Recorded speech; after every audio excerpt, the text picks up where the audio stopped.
Welcome back. 3 ಕ್ಷೇತ್ರಗಳ ಉಪಚುನಾವಣೆ ಮತದಾನಕ್ಕೆ ತೆರೆ ಬಿದ್ದಿದೆ. ಚನ್ನಪಟ್ಟಣ, ಶಿಗ್ಗಾವಿ, ಸಂಡೂರಲ್ಲಿ ಮಿಂಚಿನ ಮತದಾನವಾಗ್ತಾ ಇದೆ. ಕೊನೆ ಹಂತದ ಮತದಾನ ಬಾಕಿ ಇದೆ. ಚನ್ನಪಟ್ಟಣದಲ್ಲಿ ನಿಖಿಲ್ ಕುಮಾರಸ್ವಾಮಿ ಮತ್ತು ಸಿ ಪಿ ಯೋಗೇಶ್ವರ್ ಮಧ್ಯೆ ನೇರ ಹಣಾಹಣಿ ಕಂಡು ಬರ್ತಾ ಇದೆ. ಹತ್ರ 90% ವೋಟಿಂಗ್. ಯಾರು ಕೂಡ ವೋಟ್ ಮಾಡದೆ ಕೂತಿಲ್ಲ, ಪ್ರತಿಯೊಬ್ಬರು ಕೂಡ ವೋಟ್ ಮಾಡ್ತಾನೆ ಇದ್ದಾರೆ. ಇನ್ನು ಸಂಡೂರಲ್ಲಿ ಬಂಗಾರು, ಹನುಮಂತು ವಾಸಸ್ ಅನ್ನಪೂರ್ಣ ತುಕಾರಾಮ್. ಶಿಗ್ಗಾವಿಯಲ್ಲಿ ಭರತ್ ಬೊಮ್ಮಾಯಿ, ಯಾಸಿರ್ ಪಠಾಣ್ ಫೈಟ್. ಶಿಗ್ಗಾವಿಯಲ್ಲಿ ಭರತ್ ಬೊಮ್ಮಾಯಿ, ಯಾಸಿರ್ ಪಠಾಣ್. 3 ಕ್ಷೇತ್ರಗಳ ಉಪಚುನಾವಣೆ ಮತದಾನಕ್ಕೆ ತೆರೆ ಬಹುತೇಕ ಮುಗಿದಿದೆ. 90-95%. ವಿಜುವಲ್ ತೋರಿಸ್ತಾ ಹೋಗ್ತೀನಿ ನಿಮಗೆ. ನೋಡಿ, ಓಡೋಡಿ ಬಂದರು ಕೊನೆ ಕ್ಷಣದ್ದು. ಓಕೆ, ಅಲ್ಲ ಇದು ರಾಮನಗರ ಏನಿದು? ರಾಮನಗರದಲ್ಲಿ ಯಾಕೆ ಹಿಂಗೆ ಓಡಾಡ್ತಿದ್ದಾರೆ? ಕತ್ತಲು.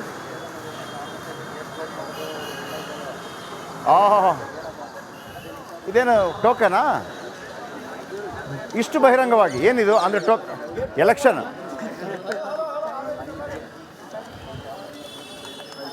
ಓಕೆ, ನೋಡಿ ವೀಕ್ಷಕರೇ, ಇದು ಟೋಕನ್ ಅಂತಂದರೆ ಆ ಟೋಕನ್ ಅಲ್ಲ.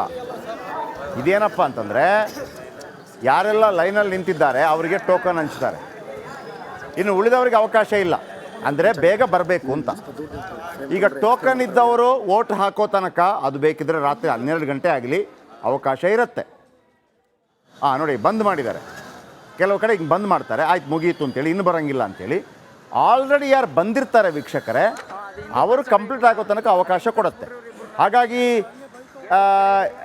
ಚುನಾವಣಾಧಿಕಾರಿಗಳು ನೋಡಿ, ಇದು ಚುನಾವಣಾಧಿಕಾರಿ ಒಬ್ಬ ಯಾರಾದರೂ ಆಗಿರ್ತಾರೆ, ಇನ್ನು ಬಂದು ಕಿರಿಕಿರಿ ಮಾಡೋದು ಬೇಡ ಅಂತೇಳಿ ಎಲ್ಲರಿಗೂ ಟೋಕನ್ ಹಂಚಿದ್ದಾರೆ.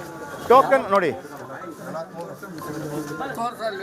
ಒಬ್ರು ಓಡೋ ಫುಲ್ಲು ಪಾಪ ಬೆಳಗಿಂದ ಏನು ಮಾಡ್ತಾಯಿದ್ರು ಇಲ್ಲಿ ತನಕ? ಏನೇ ಇರುತ್ತೆ ಅವ್ರ ಕಷ್ಟ ಕಾರ್ಪಣ್ಯ ಎಲ್ಲ ಓಡಾಡಿ ಬಂದು. ಯಾಕೆಂದರೆ ಇದು ಹೆಂಗೆ ಅಂತಂದರೆ, ಇವು ಯಾಕೆ ಹಿಂಗೆ ಓಡಾಡಿ ಬರ್ತಾರೆ ಅಂತಂದರೆ, ಈ ಕಾರ್ಯಕರ್ತರು ಇರ್ತಾರಲ್ಲ, ಹೋಗಿ ಫೋನ್ ಮಾಡಿ ಕರೆದು ಗೊತ್ತಾಗುತ್ತೆ ಅವ್ರಿಗೆ. ಈ ಲಿಸ್ಟ್ ಇರುತ್ತೆ. ಈಗ ವೋಟ್ ಮಾಡ್ತಿರ್ಬೇಕಾದ್ರೆ ಈ ಏಜೆಂಟ್ ಒಂದಿರ್ತಾರೆ, ಏಜೆಂಟ್ಸು, ಅವರ ಬಳಿ ಲಿಸ್ಟ್ ಇರುತ್ತೆ. ಯಾರೆಲ್ಲ ವೋಟ್ ಹಾಕಿದ್ದಾರೆ ಟಿಕ್ ಮಾಡ್ತಾ ಇರ್ತಾರೆ. 24 ಆಯಿತು, 25 ಆಯಿತು, 26 ಆಯಿತು, 27ನೇ ನಂಬರ್ ಮಿಸ್ ಆಗಿದೆಯಲ್ಲ, ಯಾರು? ಅನಿಲ್ ಕುಮಾರ್ ಮಿಸ್ ಆಗಿದ್ರೆ, ಯಾವುದೇ ಅಡ್ರೆಸ್ಸು? ನೋಡ್ರು ಅಂತ. ಹೋಗ್ರ, ಗಾಡಿ ಕಳಿಸ್ರು. ಗಾಡಿ ಹೋಗುತ್ತೆ, ಗಾಡಿ ಹೋಗಿ ಎತ್ತಾಕೊಂಬರ್ತಾರೆ. ಇದೆಲ್ಲ ಹಂಗೆ ಆಗಿರೋದು ಹಂಗೆ. ಆಮೇಲೆ ಇನ್ನು ಕೆಲವರು ಇರ್ತಾರೆ, ನಾನು ಹೋಗಲ್ಲಪ್ಪ, ಯಾಕೆ? ನಮ್ಮ ಕೊಟ್ಟಿಲ್ಲ ದುಡ್ಡು. ತಗೊಳಪ್ಪ. ಈಗ ಅವಾಗೊಂದು ವಾಯ್ಸ್ ಬಂತು ಗೊತ್ತಾ? ಯಾರದ್ದು ಗೊತ್ತಿಲ್ಲ ನಮಗೆ, ಸೂರಿ ಅಂತೆಲ್ಲ ಹೇಳ್ತಾಯಿದ್ರು. ಯಾರದ್ದು ಗೊತ್ತಿಲ್ಲ. ಅವ್ರು ಹೇಳ್ತಾ ಇದ್ರಲ್ಲ, 500 ಕೊಟ್ಟಿದ್ದೀವಿ. ಇನ್ನು ಕೆಲವರು ಹೇಳ್ತಾರೆ, ನಮ್ಮಲ್ಲಿ 10 ಓಟಿದೆ, ಅಷ್ಟು ಜಾಸ್ತಿ ಬೇಕು, ಹಿಂಗೆಲ್ಲ ಇರ್ತದೆ. ಹೌ ನೋಡಿ, ಲಾಸ್ಟ್ ಮಿನಿಟು ಬಾ ನೋಡಿ, ಎಲ್ರಿಗೂ ಟೋಕನ್. ಇನ್ನು ಬೇರೆ ಬಂದವ್ರಿಗಿಲ್ಲ. ಅರ್ಥ ಆಯ್ತಾ? ಚನ್ನಪಟ್ಟಣ ಇರಬೇಕಲ್ಲ, ದಯವಿಟ್ಟು ಮಾರ್ಕ್ ಹಾಕಿ, ಲೊಕೇಶನ್ ಹಾಕಿ.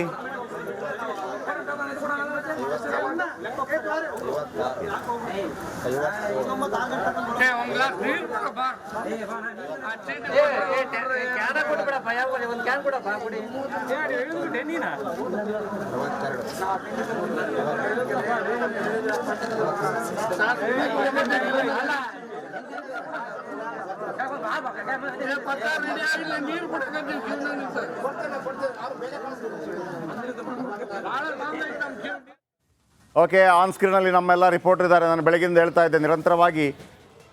ಚನ್ನಪಟ್ಟಣದಿಂದ ವಿಜಯ್ ಮತ್ತು ಮಹದೇವಸ್ವಾಮಿ, ಸಂಡೂರಿಂದ ರಂಜಿತ್, ರೇಣುಕಾರಾಧ್ಯ, ಶಿಗ್ಗಾವಿಯಿಂದ ದಿವಿತ್ ಮತ್ತು ಮಾರುತಿ, ಯಾರೆಲ್ಲ ಇದ್ದಾರೆ ಮೊದಲಿಗೆ ನಾನು ವಿಜಯ್ ಅವರ ಗಮನಕ್ಕೆ ತರ್ತೀನಿ. ವಿಜಯ್, ಚನ್ನಪಟ್ಟಣದಿಂದ ಈಗಲೂ ಕೆಲವು ಕಡೆ ವೋಟಿಂಗ್ ಆಗ್ತಾನೇ ಇದೆ. ಒಂದು ಮಾಹಿತಿ ಬರ್ತಾ ಇದೆ, ನಿಮ್ಮ ಮಾಹಿತಿಗೂ ಕೂಡ ಕಳೆದ ಬಾರಿಗಿಂತಲೂ ಹೆಚ್ಚಿನ ಮತದಾನವಾಗಿದೆ ಅನ್ನುವಂಥದ್ದು. ವಿಜಯ್, ಹೆಚ್ಚಿನ ಮತದಾನವಾದರೆ ಯಾವ ಲೆಕ್ಕ? ಕೆಲವರು ಲೆಕ್ಕಾಚಾರ ಇರುತ್ತೆ, ಇವರಿಗೆ ಹೆಚ್ಚು ಮತದಾನವಾದರೆ ಇವ್ರಿಗೆ. Welcome back. 3 ಕ್ಷೇತ್ರಗಳ ಉಪಚುನಾವಣೆ ಮತದಾನಕ್ಕೆ ತೆರೆ ಬಿದ್ದಿದೆ. ಚನ್ನಪಟ್ಟಣ, ಶಿಗ್ಗಾವಿ, ಸಂಡೂರಲ್ಲಿ ಮಿಂಚಿನ ಮತದಾನವಾಗ್ತಾ ಇದೆ. ಕೊನೆ ಹಂತದ ಮತದಾನ ಬಾಕಿ ಇದೆ. ಚನ್ನಪಟ್ಟಣದಲ್ಲಿ ನಿಖಿಲ್ ಕುಮಾರಸ್ವಾಮಿ ಮತ್ತು ಸಿ ಪಿ ಯೋಗೇಶ್ವರ್ ಮಧ್ಯೆ ನೇರ ಹಣಾಹಣಿ ಕಂಡು ಬರ್ತಾ ಇದೆ. ಹತ್ರ 90% ವೋಟಿಂಗ್. ಯಾರು ಕೂಡ ವೋಟ್ ಮಾಡದೆ ಕೂತಿಲ್ಲ, ಪ್ರತಿಯೊಬ್ಬರು ಕೂಡ ವೋಟ್ ಮಾಡ್ತಾನೆ ಇದ್ದಾರೆ. ಇನ್ನು ಸಂಡೂರಲ್ಲಿ ಬಂಗಾರು, ಹನುಮಂತು ವಾಸಸ್ ಅನ್ನಪೂರ್ಣ ತುಕಾರಾಮ್. ಶಿಗ್ಗಾವಿಯಲ್ಲಿ ಭರತ್ ಬೊಮ್ಮಾಯಿ, ಯಾಸಿರ್ ಪಠಾಣ್ ಫೈಟ್. ಶಿಗ್ಗಾಂವಿಯಲ್ಲಿ ಭರತ್ ಬೊಮ್ಮಾಯಿ, ಯಾಸಿರ್ ಪಠಾಣ್ 3 ಕ್ಷೇತ್ರಗಳ ಉಪಚುನಾವಣೆ ಮತದಾನಕ್ಕೆ ತೆರೆ. ಬಹುತೇಕ ಮುಗಿದಿದೆ 95% ವಿಜುವಲ್ ತೋರಿಸ್ತಾ ಹೋಗ್ತೀನಿ ನಿಮಗೆ. ನೋಡಿ, ಓಡೋಡಿ ಬಂದರು ಕೊನೆ ಕ್ಷಣದ್ದು. ಓಕೆ, ಅಲ್ಲ ಇದು ರಾಮನಗರ ಏನಿದು? ರಾಮನಗರದಲ್ಲಿ ಯಾಕೆ ಹಿಂಗೆ ಓಡಾಡ್ತಿದ್ದಾರೆ? ಕತ್ತಲು.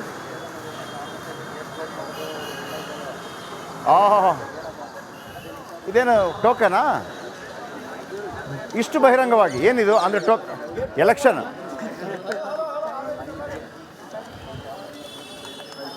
ಓಕೆ, ನೋಡಿ ವೀಕ್ಷಕರೇ, ಇದು ಟೋಕನ್ ಅಂತಂದರೆ ಆ ಟೋಕನ್ ಅಲ್ಲ. ಇದೇನಪ್ಪ ಅಂತಂದರೆ ಯಾರೆಲ್ಲ ಲೈನಲ್ಲಿ ನಿಂತಿದ್ದಾರೆ ಅವರಿಗೆ ಟೋಕನ್ ಹಂಚ್ತಾರೆ. ಇನ್ನು ಉಳಿದವರಿಗೆ ಅವಕಾಶ ಇಲ್ಲ, ಅಂದರೆ ಬೇಗ ಬರಬೇಕು ಅಂತ. ಈಗ ಟೋಕನ್ ಇದ್ದವರು ವೋಟ್ ಹಾಕೋ ತನಕ ಅದು ಬೇಕಿದ್ರೆ ರಾತ್ರಿ 12 ಗಂಟೆ ಆಗಲಿ ಅವಕಾಶ ಇರುತ್ತೆ. ನೋಡಿ, ಬಂದ್ ಮಾಡಿದ್ದಾರೆ. ಕೆಲವು ಕಡೆ ಹಿಂಗೆ ಬಂದ್ ಮಾಡ್ತಾರೆ, ಆಯ್ತು ಮುಗೀತು ಅಂತೇಳಿ, ಇನ್ನು ಬರೋಂಗಿಲ್ಲ ಅಂತೇಳಿ. ಆಲ್ರೆಡಿ ಯಾರು ಬಂದಿರ್ತಾರೆ ವೀಕ್ಷಕರೇ, ಅವರು ಕಂಪ್ಲೀಟ್ ಆಗೋ ತನಕ ಅವಕಾಶ ಕೊಡುತ್ತೆ. ಹಾಗಾಗಿ ಚುನಾವಣಾಧಿಕಾರಿಗಳು ನೋಡಿ, ಇದು ಚುನಾವಣಾಧಿಕಾರಿ ಒಬ್ಬ ಯಾರಾದರೂ ಆಗಿರ್ತಾರೆ, ಇನ್ನು ಬಂದು ಕಿರಿಕಿರಿ ಮಾಡೋದು ಬೇಡ ಅಂತೇಳಿ ಎಲ್ಲರಿಗೂ ಟೋಕನ್ ಹಂಚಿದ್ದಾರೆ. ಟೋಕನ್ ನೋಡಿ ಒಬ್ಬರು ಓಡೋ ಫುಲ್ಲು ಪಾಪ ಬೆಳಗಿಂದ ಏನು ಮಾಡ್ತಾಯಿದ್ರು ಇಲ್ಲಿ ತನಕ? ಏನೇ ಇರುತ್ತೆ ಅವ್ರ ಕಷ್ಟ ಕಾರ್ಪಣ್ಯ ಎಲ್ಲ ಓಡಾಡಿ ಬಂದು. ಯಾಕೆಂದರೆ ಇದು ಹೆಂಗೆ ಅಂತಂದರೆ, ಇವು ಯಾಕೆ ಹಿಂಗೆ ಓಡಾಡಿ ಬರ್ತಾರೆ ಅಂತಂದರೆ, ಈ ಕಾರ್ಯಕರ್ತರು ಇರ್ತಾರಲ್ಲ, ಹೋಗಿ ಫೋನ್ ಮಾಡಿ ಕರೆದು ಗೊತ್ತಾಗುತ್ತೆ ಅವ್ರಿಗೆ. ಈ ಲಿಸ್ಟ್ ಇರುತ್ತೆ. ಈಗ ವೋಟ್ ಮಾಡ್ತಿರ್ಬೇಕಾದ್ರೆ ಈ ಏಜೆಂಟ್ ಒಂದಿರ್ತಾರೆ, ಏಜೆಂಟ್ಸು, ಅವರ ಬಳಿ ಲಿಸ್ಟ್ ಇರುತ್ತೆ. ಯಾರೆಲ್ಲ ವೋಟ್ ಹಾಕಿದ್ದಾರೆ ಟಿಕ್ ಮಾಡ್ತಾ ಇರ್ತಾರೆ. 24 ಆಯಿತು, 25 ಆಯಿತು, 26 ಆಯಿತು, 27ನೇ ನಂಬರ್ ಮಿಸ್ ಆಗಿದೆಯಲ್ಲ, ಯಾರು? ಅನಿಲ್ ಕುಮಾರ್ ಮಿಸ್ ಆಗಿದ್ರೆ, ಯಾವುದೇ ಅಡ್ರೆಸ್ಸು? ನೋಡ್ರು ಅಂತ. ಹೋಗ್ರ ಗಾಡಿ ಕಳಿಸ್ರು, ಗಾಡಿ ಹೋಗುತ್ತೆ. ಗಾಡಿ ಹೋಗಿ ಎತ್ತಾಕೊಂಬರ್ತಾರೆ. ಇದೆಲ್ಲ ಹಂಗೆ ಆಗಿರೋದು ಹಂಗೆ. ಆಮೇಲೆ ಇನ್ನು ಕೆಲವರು ಇರ್ತಾರೆ, ನಾನು ಹೋಗಲ್ಲಪ್ಪ, ಯಾಕೆ? ನಮ್ಗೆ ಕೊಟ್ಟಿಲ್ಲ ದುಡ್ಡು. ತಗೊಳಪ್ಪ. ಈಗ ಅವಾಗೊಂದು ವಾಯ್ಸ್ ಬಂತು ಗೊತ್ತಾ? ಯಾರಂತ ಗೊತ್ತಿಲ್ಲ ನಮಗೆ, ಸೂರಿ ಅಂತೆಲ್ಲ ಹೇಳ್ತಾಯಿದ್ರು. ಯಾರಂತ ಗೊತ್ತಿಲ್ಲ. ಅವ್ರು ಹೇಳ್ತಾ ಇದ್ರಲ್ಲ 500 ಕೊಟ್ಟಿದ್ದೀವಿ. ಇನ್ನು ಕೆಲವರು ಹೇಳ್ತಾರೆ ನಮ್ಮಲ್ಲಿ 10 ಓಟಿದೆ, ಅಷ್ಟು ಜಾಸ್ತಿ ಬೇಕು, ಹಿಂಗೆಲ್ಲ ಇರ್ತದೆ. ಹೌ ನೋಡಿ, ಲಾಸ್ಟ್ ಮಿನಿಟು ಬಾ ನೋಡಿ, ಎಲ್ರಿಗೂ ಟೋಕನ್. ಇನ್ನು ಬೇರೆ ಬಂದವ್ರಿಗಿಲ್ಲ. ಅರ್ಥ ಆಯ್ತಾ? ಚನ್ನಪಟ್ಟಣ ಇರಬೇಕಲ್ಲ, ದಯವಿಟ್ಟು ಮಾರ್ಕ್ ಹಾಕಿ, ಲೊಕೇಶನ್ ಹಾಕಿ.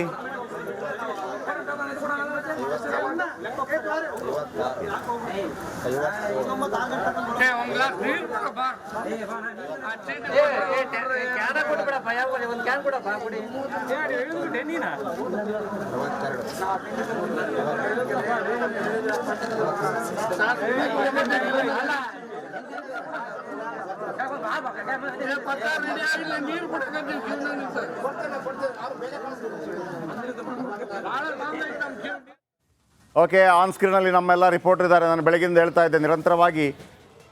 ಚನ್ನಪಟ್ಟಣದಿಂದ ವಿಜಯ್ ಮತ್ತು ಮಹದೇವಸ್ವಾಮಿ, ಸಂಡೂರಿಂದ ರಂಜಿತ್, ರೇಣುಕಾರಾಧ್ಯ, ಶಿಗ್ಗಾವಿಯಿಂದ ದಿವಿತ್ ಮತ್ತು ಮಾರುತಿ, ಯಾರೆಲ್ಲ ಇದ್ದಾರೆ ಮೊದಲಿಗೆ ನಾನು ವಿಜಯ್ ಅವರ ಗಮನಕ್ಕೆ ತರ್ತೀನಿ. ವಿಜಯ್, ಚನ್ನಪಟ್ಟಣದಿಂದ ಈಗಲೂ ಕೆಲವು ಕಡೆ ವೋಟಿಂಗ್ ಆಗ್ತಾನೇ ಇದೆ. ಒಂದು ಮಾಹಿತಿ ಬರ್ತಾ ಇದೆ, ನಿಮ್ಮ ಮಾಹಿತಿಗೂ ಕೂಡ ಕಳೆದ ಬಾರಿಗಿಂತಲೂ ಹೆಚ್ಚಿನ ಮತದಾನವಾಗಿದೆ ಅನ್ನುವಂಥದ್ದು. ವಿಜಯ್, ಹೆಚ್ಚಿನ ಮತದಾನವಾದರೆ ಯಾವ ಲೆಕ್ಕ?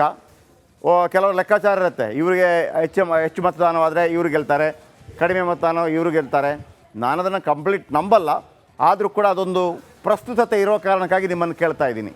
ಎಸ್, ಲೇಟೆಸ್ಟ್ ಅಪ್ಡೇಟ್ ಏನಿದ್ರ ಬಗ್ಗೆ? ಹೆಚ್ಚಿಗೆ ಓಟ್ ಆದರೆ ಏನು, ಕಡಿಮೆ ಓಟ್ ಆದರೆ ಏನು?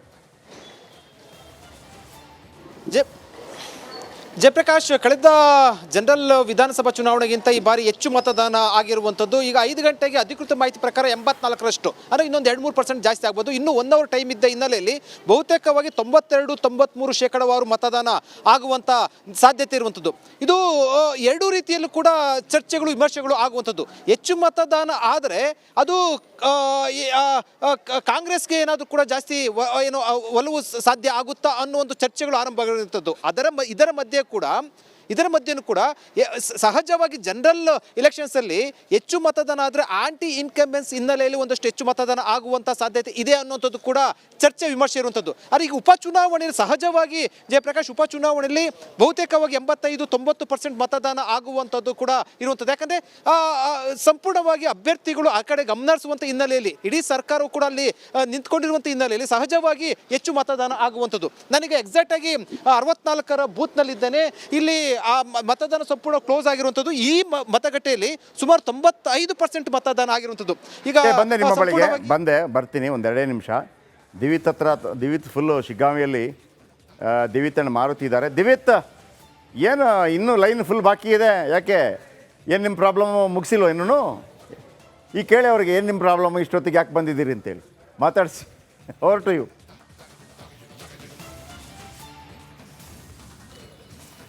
ಖಂಡಿತವಾಗ್ಲೂ ಜಯಪ್ರಕಾಶ್ ಶೆಟ್ರೆ 6 ಗಂಟೆಗೆ ಈ ಒಂದು ಬೈ ಎಲೆಕ್ಷನ್ ಏನು ಶಿಗ್ಗಾವಿಯಲ್ಲಿ ನಡೀತಾ ಇತ್ತು, ಈಗ 6 ಗಂಟೆಗೆ ಮುಕ್ತಾಯ ಆಗಿರುವಂಥದ್ದು. ಆದರೆ ಒಂದಷ್ಟು ಜನ ಗೇಟ್ ಒಳಭಾಗಕ್ಕೆ ಈಗಾಗಲೇ ಬಂದಿದ್ದಾರೆ.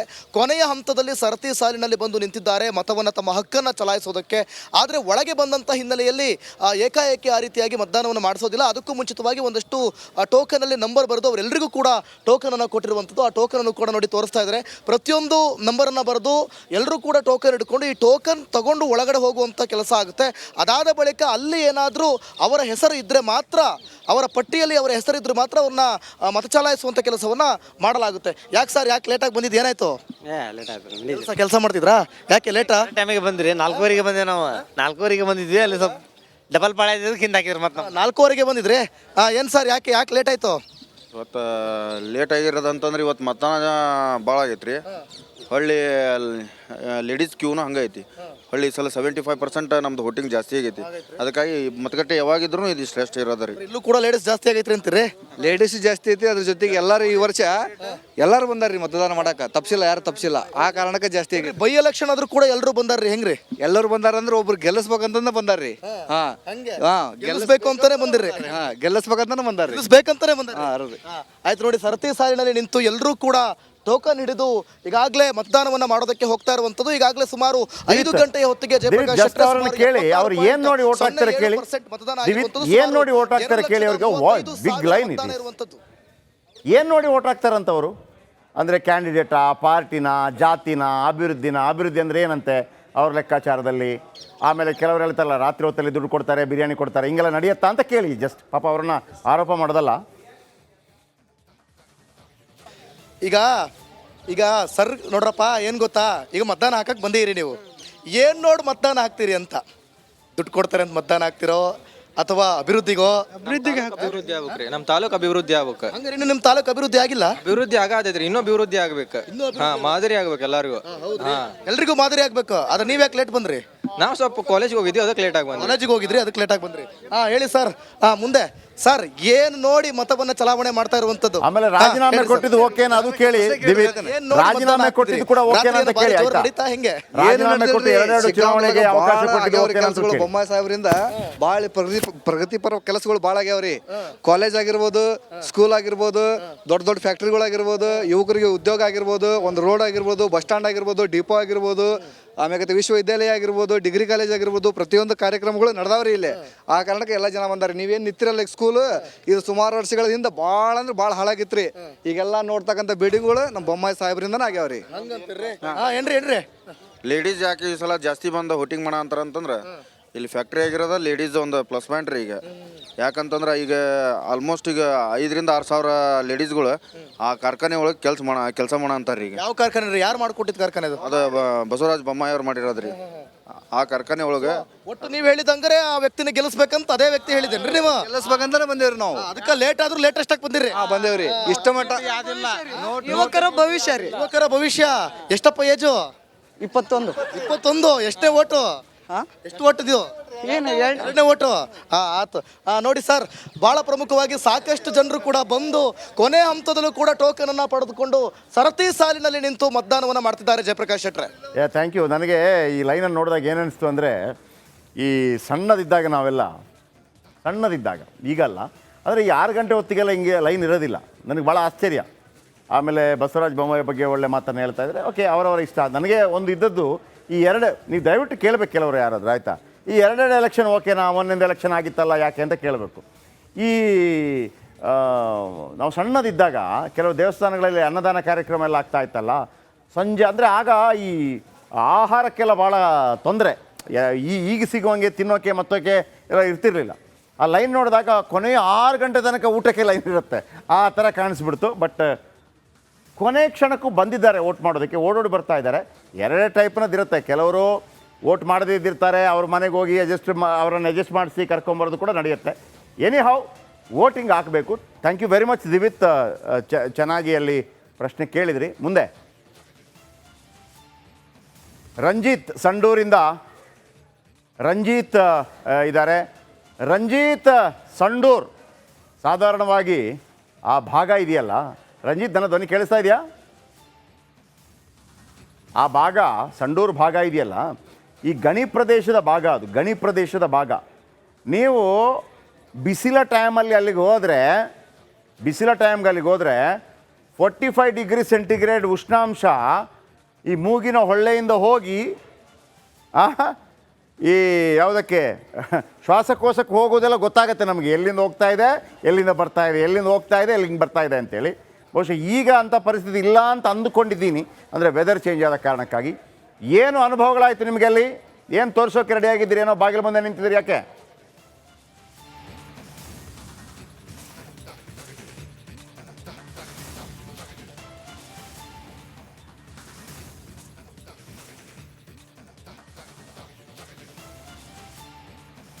ಖಂಡಿತವಾಗ್ಲೂ ಕೂಡ ಜಯಪ್ರಕಾಶ್ ಶೆಟ್ಟರೆ, ಬೆಳಿಗ್ಗೆ 6 ಗಂಟೆಯಿಂದ ನಾವು ಸಂಡೂರು ಮತಕ್ಷೇತ್ರದಿಂದ ನಾವು ಅಪ್ಡೇಟನ್ನು ಜನರ ಮುಂದೆ ಇಡ್ತಾ ಇದ್ವಿ. ಜಯಪ್ರಕಾಶ್ ಶೆಟ್ಟರೆ, ಬೆಳಿಗ್ಗೆಯಿಂದಲೂ ಕೂಡ ನಿಧಾನಗತಿಯಲ್ಲಿ ನಡೆದಂಥ ಮತದಾನ ಪ್ರಕ್ರಿಯೆ ಸಂಡೂರಿನಲ್ಲಿ ಮಧ್ಯಾಹ್ನದ ನಂತರ ಸ್ವಲ್ಪ ಬಿರುಸಿನಿಂದ ಸಾಗ್ತು. ನಾನಿರುವಂಥ ಮತಬೂತ್ 54ರ ಮತಗಟ್ಟೆ, ಇಲ್ಲಿ 1307 ಮತದಾರರು ಈ ಮತಗಟ್ಟೆಯಲ್ಲಿ ಮತ ಚಲಾಯಿಸೋದಕ್ಕೆ ಅವಕಾಶ ಇದೆ. 947 ಮತದಾರರು ಈ ಮತಗಟ್ಟೆಯಲ್ಲಿ ಮತವನ್ನು ಚಲಾಯಿಸಿದ್ದಾರೆ. ನೋಡಿ, ನೀವು ಗಮನಿಸ್ತಾ ಇದ್ದೀರಲ್ಲ, ಎಲ್ಲ EVM ಮಿಷಿನ್ಗಳನ್ನು ಕೂಡ ಈಗ ತೆಗೆದು ಅಲ್ಲಿ ಭದ್ರವಾಗಿಟ್ಟಿದ್ದಾರೆ. ಬಳ್ಳಾರಿಯ ಪಾಲಿಟೆಕ್ನಿಕ್ ಕಾಲೇಜಿನಲ್ಲಿ, ಈ ಕಾಲೇಜಿನ ಸ್ಟ್ರಾಂಗ್ ರೂಮ್ನಲ್ಲಿ ಈ EVMಗಳನ್ನು ಅಲ್ಲಿರುವಂಥ ಬಾಕ್ಸ್ಗಳಿದೆಯಲ್ಲ, ಅದರಲ್ಲಿ ಈ EVM ಮಿಷಿನ್ಗಳಿದ್ದಾವೆ. ಅದನ್ನು ತೆಗೆದುಕೊಂಡು ಕಾಲೇಜಿನ ಸ್ಟ್ರಾಂಗ್ ರೂಮ್ನಲ್ಲಿ ಭದ್ರವಾಗಿ ಇಡ್ತಾರೆ. ಯಾರ್ಯಾರು ಅಭ್ಯರ್ಥಿಗಳಿದ್ರು, ಬಂಗಾರು ಹನುಮಂತು ಸೇರಿದಂತೆ ಅನ್ನಪೂರ್ಣ ತುಕಾರಾಮ್ ಸೇರಿದಂತೆ 6 ಜನ ಅಭ್ಯರ್ಥಿಗಳು, ಅವರ ಭವಿಷ್ಯ ಆ ಬಾಕ್ಸ್ನಲ್ಲಿ ಈಗ ಭದ್ರವಾಗಿದೆ. ಸದ್ಯ ನೋಡಿ, ಎಲ್ಲವೂ ಕೂಡ ಚುನಾವಣಾ ಪ್ರಕ್ರಿಯೆಗಳು ಮುಗಿದ ಹಿನ್ನೆಲೆಯಲ್ಲಿ ಎಲ್ಲವನ್ನು ಕೂಡ ಪ್ಯಾಕ್ ಮಾಡ್ತಿರೋದನ್ನು ಗಮನಿಸ್ತಾ ಇದ್ದೀರಿ. ಅಲ್ಲಿರುವಂಥ ಡಾಕ್ಯುಮೆಂಟ್ಗಳಿದ್ದಾವಲ್ಲ ಜಯಪ್ರಕಾಶ್ ಶೆಟ್ಟರ್, ಅದನ್ನೆಲ್ಲವನ್ನು ಕೂಡ ಈಗ ಮಡಚಿ ಇಡುತ್ತಾ ಇದ್ದಾರೆ. ಇಲ್ಲಿರುವಂಥ ಸಿಬ್ಬಂದಿ, ಚುನಾವಣಾ ಸಿಬ್ಬಂದಿ ತಮ್ಮೆಲ್ಲ ಕೆಲಸಗಳು ಮುಗಿದ ಹಿನ್ನೆಲೆಯಲ್ಲಿ ಎಲ್ಲವನ್ನು ಕೂಡ ಈಗ ಪ್ಯಾಕ್ ಮಾಡ್ತಿರುವಂಥ ದೃಶ್ಯ ಗಮನಿಸ್ತಾ ಇದ್ದೀರಾ. ಸಂಪೂರ್ಣವಾಗಿ ಎಲ್ಲವನ್ನು ಬಂದೋಬಸ್ತ್ ಮಾಡಿದ್ದಾರೆ. ಇದೇ ರೂಮ್ನಲ್ಲಿ ಸುಮಾರು 1307 ಜನ ಏನು ಮತದಾರರಿದ್ದಾರೆ, ಮತ ಹಾಕಬೇಕಾಗಿತ್ತು. 947 ಜನ ಮತದಾರರು ಇಲ್ಲಿ ಮತವನ್ನು ಹಾಕಿದ್ದಾರೆ. ಟೋಟಲ್ ಆಗಿ ಸಂಡೂರಿನಲ್ಲಿ ಸುಮಾರು ಈ ಬಾರಿ, ಕಳೆದ ಬಾರಿ 79% ವೋಟಿಂಗ್ ಆಗಿತ್ತು. ಈ ಬಾರಿ ಸುಮಾರು 82%ವರೆಗೂ ಕೂಡ ವೋಟ್ ಆಗುವಂಥ ಸಾಧ್ಯತೆ ಇದೆ. ಪರ್ಸೆಂಟೇಜ್ ಆಫ್ ವೋಟಿಂಗ್ ಈ ಬಾರಿ ಸಂಡೂರಿನಲ್ಲಿ ಹೆಚ್ಚಾಗಬಹುದು ಅನ್ನೋದ್ರ ಬಗ್ಗೆ ಚುನಾವಣಾ ಸಿಬ್ಬಂದಿ ಮಾಹಿತಿಯನ್ನು ಕೊಡ್ತಾ ಇದ್ದಾರೆ. ಒಟ್ಟಾರೆ ಅಲ್ಲೊಂದು ಇಲ್ಲೊಂದು ಅಹಿತಕರ ಘಟನೆಗಳು ಬಿಟ್ಟರೆ ಯಾವುದೇ ಅಹಿತಕರ ಘಟನೆಗಳು ಸಂಡೂರಿನಲ್ಲಿ ಆಗಲಿಲ್ಲ. ಒಂದು ಕಡೆಗಳಲ್ಲಿ ಅಂದರೆ ಸಿದ್ದಾಪುರ ಅನ್ನೋ ಒಂದು ಸಂಡೂರಿನ ಒಂದು ಮತಗಟ್ಟೆ, ಅಲ್ಲಿ ಜಾತ್ರೆ ಇದ್ದದ್ರಿಂದಾಗಿ ಸ್ವಲ್ಪ ಮತದಾನ ವಿಳಂಬ ಆಯಿತು, ನಿಧಾನವಾಗಿ ನಡೀತು. ಆನಂತರ SP ಹೋದರು, ಉಷಾರಾಣಿಯವರಲ್ಲಿ ಹೋಗಿ ಅಲ್ಲಿನ ಮತದಾರರಿಗೆ ಮನವೊಲಿಸಿದ ನಂತರ ಮಧ್ಯಾಹ್ನದ ನಂತರ ಅಲ್ಲೂ ಕೂಡ ವೋಟಿಂಗ್ ಆಯಿತು ಅನ್ನೋದ್ರ ಬಗ್ಗೆ ಮಾಹಿತಿ ಲಭ್ಯ ಆಗಿದೆ. ನಮ್ಮ ಜೊತೆಲಿ ಉಷಾರಾಣಿಯವರು ಈಗಷ್ಟೇ ಕೆಲವೇ ಕ್ಷಣದ ಹಿಂದೆ ಮಾತಾಡಿದರು. ಬಳ್ಳಾರಿಯ SP ಯಾವುದೇ ಅಹಿತಕರ ಘಟನೆಗಳಾಗಿಲ್ಲ, ಎಲ್ಲವೂ ಕೂಡ ಸುಸೂತ್ರವಾಗಿ ಆಗಿದೆ, ಯಾವುದೇ ಗೊಂದಲಗಳಾಗಿಲ್ಲ ಅನ್ನೋದನ್ನು ಹೇಳಿದರು. ಹಾಗೆ ಒಂದು ಸುಸಜ್ಜಿತವಾಗಿ ಅಥವಾ ಜಿಲ್ಲಾಡಳಿತ ಎಲ್ಲ ರೀತಿಯಲ್ಲೂ ಕೂಡ ಸಿದ್ಧತೆಗಳನ್ನು ಮಾಡಿಕೊಂಡಿದ್ದರಿಂದಾಗಿ ಯಾವುದೇ ಅಹಿತಕರ ಘಟನೆಗಳಿಲ್ಲದೆ ಸಂಡೂರಿನಲ್ಲಿ ಸುಸೂತ್ರವಾಗಿ ಮತದಾನ ಪ್ರಕ್ರಿಯೆ ನಡೆದಿದೆ. 23ನೇ ತಾರೀಕು ಬಂಗಾರು ಹನುಮಂತು. ನೆಕ್ಸ್ಟ್ ಇದೀಗ ರೇಣುಕಾರಾಧ್ಯ ನಮ್ಮೊಂದಿಗಿದ್ದಾರೆ, ಬಳ್ಳಾರಿಗೆ ಸಂಬಂಧಪಟ್ಟ ಹಾಗೆ. ರೇಣುಕಾರಾಧ್ಯ, ನೀವು ದರ್ಶನ್ ವಿಚಾರಕ್ಕೆ ಸಂಬಂಧಪಟ್ಟ ಹಾಗೆ ನಮಗೆ ಹೆಚ್ಚಿನ ಮಾಹಿತಿಗಳನ್ನು ಕೊಡ್ತಾ ಇದ್ದೀರಿ ಇಲ್ಲಿ ತನಕ. ಈಗ ದರ್ಶನ್ ರಿಲೀಸ್ ಅಂದರೆ ಬೇಲ್ ಮೇಲೆ ಬಂದ ನಂತರ ಸ್ವಲ್ಪ ಆ ಭಾಗದ ಸುದ್ದಿ ಕಡಿಮೆ ಆಗಿದೆ, ಅಂದರೆ ಜೈಲಿಗೆ ಸಂಬಂಧಪಟ್ಟ ಹಾಗೆ. ಆ್ಯಂಡ್ ಒನ್ಸ್ ಅಗೇನ್ ಸಂಡೂರಿಗೆ ಸಂಬಂಧಪಟ್ಟ ಹಾಗೆ ಏನೆಲ್ಲ ಮಾಹಿತಿಗಳಿದೆ ರೇಣುಕಾರಾಧ್ಯ?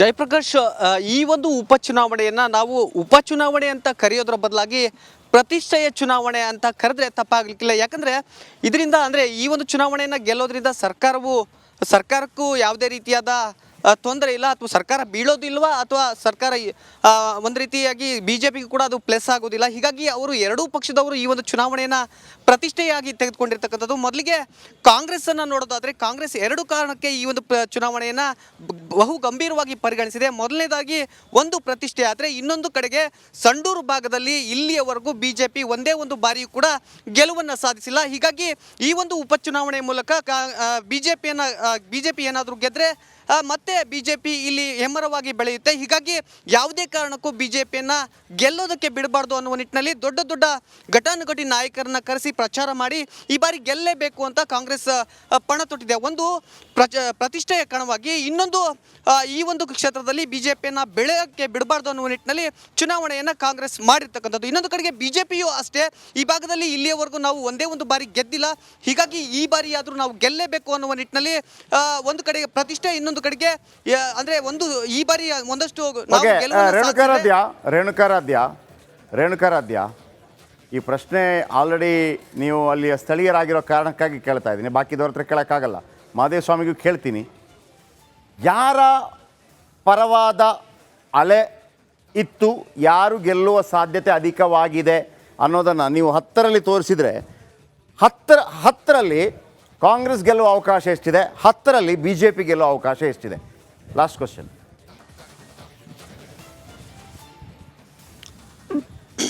ಜಯಪ್ರಕಾಶ್ ಶೆಟ್ಟಿ, ಸಾಮಾನ್ಯವಾಗಿ ಉಪಚುನಾವಣೆ ಅನ್ನುವ ವಿಚಾರಕ್ಕೆ ಬಂದಾಗ ಸಹಜವಾಗಿ ಯಾವ ಸರ್ಕಾರ ಇರುತ್ತೆ ಆ ಸರ್ಕಾರಕ್ಕೆ ಆ ಒಂದು ಪಕ್ಷಕ್ಕೆ ಹೆಚ್ಚಿನ ಬಲ ಇರುತ್ತೆ. ಹೀಗಾಗಿ ಒಂದಷ್ಟು ಮುನ್ನಡೆ ಅನ್ನೋದನ್ನು ನಾವು ಕಾಂಗ್ರೆಸ್ಗೆ ಕೊಡಬಹುದು ಇಲ್ಲಿ. ಯಾಕಂದರೆ ಕಾಂಗ್ರೆಸ್ನ ಭದ್ರಕೋಟೆಯಾಗಿ ಸಂಡೂರು ಇಲ್ಲಿಯವರೆಗೂ ಉಳಿದಿತ್ತು. ಅಂದರೆ ರೆಡ್ಡಿಯವರ ಅಂದರೆ ಉತ್ತುಂಗದಲ್ಲಿ ಇರ್ತಕ್ಕಂಥ ಜನಾರ್ದನ್ ರೆಡ್ಡಿ ಅಂದರೆ ಟೀಮ್ ಉತ್ತುಂಗದಲ್ಲಿ ಇದ್ದಾಗಲೇ ಕಾಂಗ್ರೆಸ್ಸನ್ನು BJP ಸಂಡೂರನ್ನ ಗೆಲ್ಲೋಕ್ಕೆ ಆಗಿರಲಿಲ್ಲ.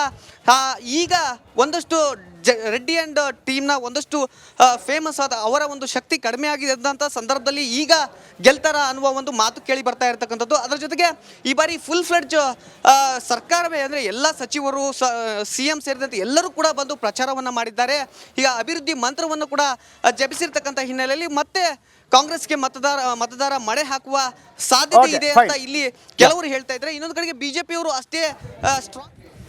ರೇಣುಕಾರಾಧ್ಯ, ಅಲ್ಲಿಯ ಮಾಹಿತಿ ಪ್ರಕಾರ ಅಂದರೆ ರೇಣುಕಾರಾಧ್ಯ ಇಂಡೈರೆಕ್ಟಾಗಿ ಒಂದು ಮಾಹಿತಿಯನ್ನು ನಿಮ್ಗೆ ಕೊಟ್ಟರು ಅರ್ಥ ಆಗಿರುತ್ತೆ. ಕಾಂಗ್ರೆಸ್ ಒಂದು ಹೆಜ್ಜೆ ಮುಂದಿದೆ ಅನ್ನುವಂಥ ಒಂದು ಮಾಹಿತಿ ಬರ್ತಾ ಇದೆ ಆ ಭಾಗದಿಂದ. ಇದೀಗ ನಮ್ಮ ಮಹದೇವಸ್ವಾಮಿಯವರು ನಿಂತಿರೋದು ಎಲ್ಲಿ ಗೊತ್ತಾ? 100 ಕೋಟಿ ರೂಪಾಯಿ ಚಲಾವಣೆ ಆಗಿದೆ ಚನ್ನಪಟ್ಟಣ ವಿಧಾನಸಭಾ ಕ್ಷೇತ್ರದಲ್ಲಿ. ಎರಡು ಮಾತೇ ಇಲ್ಲ. ನಾನು ಯಾರು ಅಂತ ಹೇಳೋಕೆ ಹೋಗಲ್ಲ. ಆವಾಗೊಂದು ವಾಯ್ಸ್ ಬಂತು, ಸೂರಿ ಅಂತೇಳಿ ಒಂದು ವಾಯ್ಸ್ ಬಂತು. ನಾವು ಅದು ಯಾರು ಅಂತ ನಿಖರವಾಗಿ ಗೊತ್ತಿಲ್ಲದೆ ಇರೋ ಕಾರಣಕ್ಕಾಗಿ ಹೇಳೋಕ್ಕಾಗೋದಿಲ್ಲ. ಏನೇ 100 ಕೋಟಿ ರೂಪಾಯಿ ಖರ್ಚಾಗಿದೆ ಅಂತೆ ಮಹದೇವಸ್ವಾಮಿಯವರೇ ಬೆಳಿಗ್ಗೆ ಹೇಳಿದರು. ಅಂದರೆ ಮಹದೇವಸ್ವಾಮಿಯವರೇ, ಯಾವ ಮನೆ ಕೂಡ ಇವತ್ತು ವೋಟಿಂಗ್ ಹಾಕಿದೆ ಸುಮ್ಮನೆ ಕೂತಿಲ್ಲ ಅಂತ ಅನಿಸುತ್ತೆ. ಎಲ್ಲರೂ ಮನೆಯಿಂದ ಹೊರಬಂದು ವೋಟ್ ಹಾಕಿದ್ದಾರೆ. ಫುಲ್ ಅವತ್ತಿಂದ ಇವತ್ತಿನ ತನಕ ಟ್ರೆಂಡ್ ಗಮನಿಸಿದಾಗ ನೀವು ಯಾವ ಪಕ್ಷ ಗೆಲ್ಲತ್ತಂತ ಹೇಳೋದು ಬೇಡ, ಸ್ವಲ್ಪ ಕಷ್ಟ ಆದೀತು. ಯಾವುದೇ ಪಕ್ಷ ಗೆದ್ದರೂ ಕೂಡ ಎಷ್ಟು ಮತಗಳ ಅಂತರದಿಂದ ಗೆಲ್ಲಬಹುದು ಅಂತ ನಿಮ್ಗೆ ಅನಿಸ್ತಾ ಇದೆ? ಅದರಲ್ಲಿ ಒಂದು ಅಂಡರ್ಸ್ಟ್ಯಾಂಡಿಂಗ್ ಬರುತ್ತೆ. ನೀವು ಬೇಕಿದ್ರೆ ನಿಮ್ಮದೇ ವರದಿಗಾರಿಕೆಯ ಶೈಲಿಯಲ್ಲಿ ಯಾವ ಪಕ್ಷ ಗೆಲ್ಲಬಹುದು ಅಂತ ಹೇಳಿದ್ರೆ ನಾವು ಕೇಳ್ಕೊತೀವಿ. ಎಸ್ ಸರ್, ಜಯಪ್ರಕಾಶ್ ಅವರು, ಯಾಕಂದರೆ ಪ್ರಮುಖವಾಗಿ ಈ ಬಾರಿ ಒಂದು ದಾಖಲೆಯ ಮತದಾನ ಚನ್ನಪಟ್ಟಣದ ಉಪಚುನಾವಣಾ ಕಣದಲ್ಲಿ ಆಗಿದೆ ಅಂತ ಹೇಳಿದ್ರು ಕೂಡ ತಪ್ಪಾಗಲಿಕ್ಕಿಲ್ಲ. ಯಾಕಂದರೆ 5 ಗಂಟೆ ವೇಳೆಗೆ ಕೂಡ 86% ಮತದಾನ ಆಗಿತ್ತು ಅಂತಂದರೆ ಇವಾಗ ಬಹುತೇಕ ಅದು 92ರಿಂದ 95 ಅಂದರೆ 6 ಗಂಟೆ ವೇಳೆಗೆ ಆಗಿರುವಂತಹ ಸಾಧ್ಯತೆ ಇದೆ. ಅಂದರೆ ಈ ಒಂದು ಉಪಚುನಾವಣೆಯಲ್ಲಿ ಮನೆಯಲ್ಲಿ ಕುಳಿತಿದ್ದ ಪ್ರತಿಯೊಬ್ಬ ಮತದಾರರೂ ಕೂಡ ಏನು ಪಕ್ಷದ ಮುಖಂಡರುಗಳು ಕಾರ್ಯಕರ್ತರು ಅವರನ್ನು ಮನೆಯಿಂದ ಹೊರಬರುವಂತೆ ಮಾಡಿ ವೋಟ್ ಹಾಕ್ಸೋದಕ್ಕೆ ಎಲ್ಲ ಕೂಡ ಮುಂದಾಗಿದ್ದಾರೆ. ನೀವು ಮೊದಲೇ ಹೇಳಿದ್ರೆ ಹಣದ ಹೊಳೆ ಹರಿಯಿತು ಅಂತನ್ನುವಂಥ ವಿಚಾರದಲ್ಲಿ ಖಂಡಿತವಾಗಿಯೂ ಅದು ಒಂದು ಪಕ್ಷ ಅಂತ ಅಲ್ಲ, ಇದು ಸಹಜವಾಗಿ ಇದು ಒಂದು ಓಪನ್ ಸೀಕ್ರೆಟ್ ಅಂತ ಹೇಳಿದ್ರು ಕೂಡ ತಪ್ಪಾಗಲಿಕ್ಕಿಲ್ಲ. ಆ ರೀತಿಯಾದಂತಹ ವಾತಾವರಣ ಚನ್ನಪಟ್ಟಣದಲ್ಲಿ ನಾನು ಏನು ಈ ಒಂದು ಚುನಾವಣೆ ಎದುರಾಯಿತು ಆವಾಗಲಿಂದಲೂ ಕೂಡ ನೋಡಿಕೊಂಡು ಬಂದಿರುವಂಥದ್ದು. ಭಾಳ ಪ್ರಮುಖವಾಗಿ ಹೇಳ್ಬೇಕಂತಂದರೆ ಪ್ರಾರಂಭದ ದಿನಗಳಲ್ಲಿಂದಲೂ ಕೂಡ ಕಾಂಗ್ರೆಸ್ ಒಂದು ಹೆಜ್ಜೆ ಈ ಒಂದು ಕ್ಷೇತ್ರದಲ್ಲಿ ಮುಂದೆ ಇತ್ತು. ಅದಾದ ನಂತರ ಸಾಕಷ್ಟು ರಾಜಕೀಯ ಬದಲಾವಣೆಗಳು ಕೂಡ ಆಯಿತು. ಏನು ಜಮೀರ್ ಅಹಮದ್ ಅವರು ಒಂದಷ್ಟು ಹೇಳಿಕೆಗಳನ್ನು ಹೇಳಿದ್ರು. ಅದಾದ ನಂತರ ಟ್ರೆಂಡ್ ಬದಲಾಯಿತು. ಅದಾದ ನಂತರ ಮತ್ತೆ ಕೂಡ ಟ್ರೆಂಡ್ ಬದಲಾಗಿ ಒಂದು ಹೆಜ್ಜೆ ಕಾಂಗ್ರೆಸ್ ಮುನ್ನಡೆಯನ್ನು ಸಾಧಿಸುವಂತಹ ಥ್ಯಾಂಕ್ ಯು ಸಾಧ್ಯತೆ ಇದೆ.